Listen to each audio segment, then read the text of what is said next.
prophet, Yes, di ba? Or ako. pagka-messenger. Otherwise, hindi natin yan tinatanggap kung sino-sino lang. Kaya sa mga nagdaan na mga siglo ay maraming nagke-claim na gano'n, mga false prophet, di Yes ba? po, Abad. Sa Hanggang ngayon sa panahon na ito. Oo. Sa panahon pa ng Propeta Muhammad sallallahu alaihi wasallam, may Meron mga na rin. nagke-claim na rin, inshallah.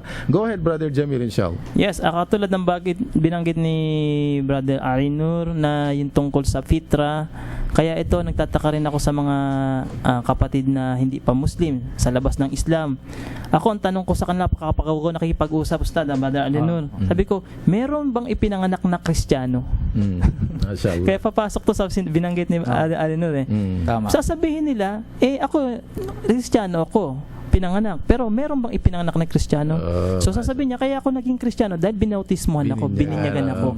So ngayon, ano ka bago ka binautismohan? So hindi sila na masyado Meron bago siya yes. meron pa. Kaya ang linaw-linaw pala ng Islam na binanggit ng sugo, ng hadith, na ang lahat ay isinilang sa katalagahan ng pitra, likas na itinalaga sa kanya ng Diyos, na maniniwala may isang Diyos. So ngayon, ibig sabihin, wala talaga, I'm sorry sa mga kapatid natin na paglilinaw lang ito kasi ito ay relihiyon na pinag-usapan. Pasingtabi, Pasingtabi.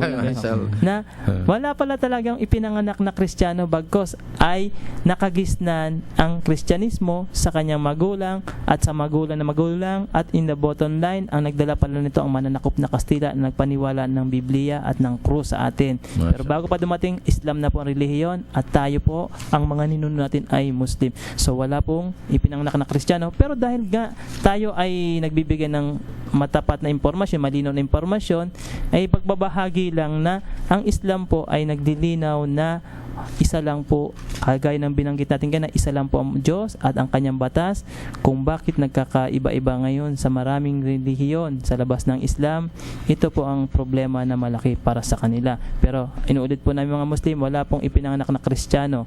Ang sinagot po ni Brother Alinur, ang linaw-linaw, ang lahat ay itinalaga na may sariling relihiyon na siya, at kaya lang siya naging Hudyo at Kristiyano dahil sa kanyang magulang at nasasakupan. Masya Allah, Masya Allah. Jazakallah khair. At malinaw yun, yung tinuran ng ating mga kapatid na talagang yung impluensya ng kapaligiran, either tao or ano man yan na nilikha ng Allah, talagang malakas ito manghatak itong impluensya. So malilihis talaga yung pinakapitra or yung naturalesa ng isang tao. Kahit man tayo ngayon, kahit wag na natin pag-usapan yung pitra, malaki na tayo, andon na tayo sa pananampalatayang Islam, may mga panahon talaga, may mga oras, may mga pagkakataon na minsan para bang hinahatak ka ng malakas na current, parang sa tubig ba? Parang ibig-ibig mo madala ng agos ng kakainin ng sistema. Oo, nagkakainin ng sistema. Pero dahil sa meron tayong pundasyon, alam natin yung pinadala ng Allah Subhanahu wa Ta'ala, ito yung para sa sangkatauhan, ay malakas yung ating panghawak doon. At ito yung sinabi ng Allah na tayo humawak sa lubid na yun.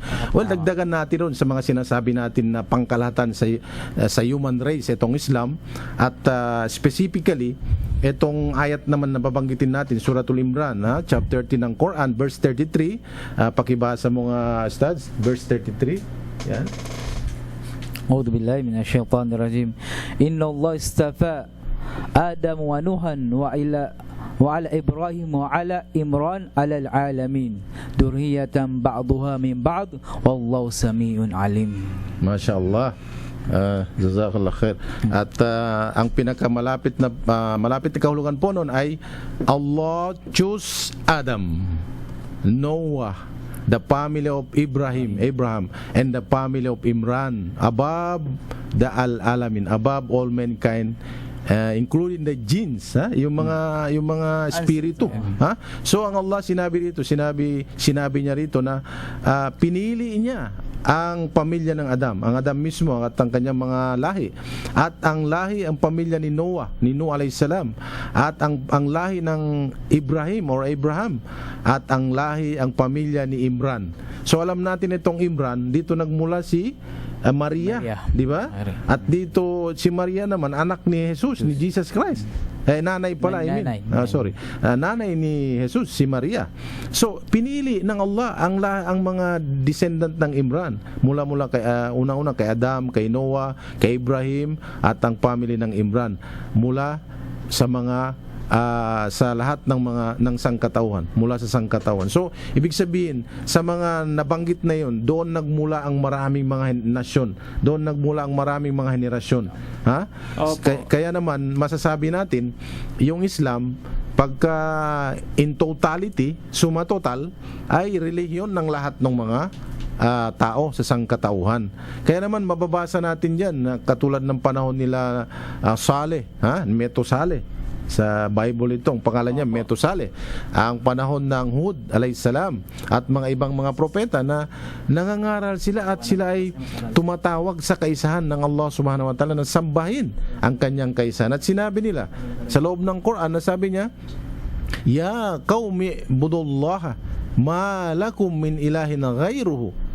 Yun yung sinabi ng mga propeta, Saleh, Metusale, Suwaib, o aking mga kababayan, wala kayo ibang Diyos maliban sa Allah, sambahin siya. Opo. Wala pag sinamba